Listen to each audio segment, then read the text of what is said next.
Hello guys, magkakabit tayo ng SC Project Racing Exos na S1 version. Carbon tip po siya, kaya carbon lodi. At ang pinakamatindi po rito is full titanium siya, kaya sobrang gaan. So hindi ko na po natimbang, pero hindi po aabot ng 1 kilo yung bigat nito, kaya sobrang gaan. Parang hindi siya pipe.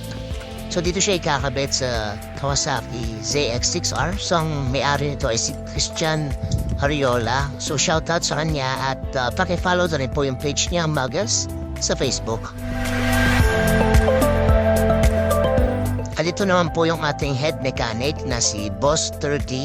So may hawak siya rubber mallet, parang gusto niyang pupukin yung motor, pero de joke lang. So yun po, tine-check niya kung tama ba yung ginagawa namin. Tine-check na maigi kung maayos ba. So okay daw, maayos daw po yung pagkakabit. So tuloy daw namin. Ngayon naman is fittings kami. Tinetesting na rin namin yung tunog. Tinawakan po ng ating mabuting kaibigan na si Ramil. So shoutout sa iyo. May hawak siyang basahan kasi mainit daw, sabi niya. So ayan po, mamaya po gagawin na namin yung pinaka-bracket niya para tapos na siya. At ayan guys, nakabit na namin yung mounting. So testing siya. Papansin niyo, napakagad na ng tunog niya guys. Napaka-solid.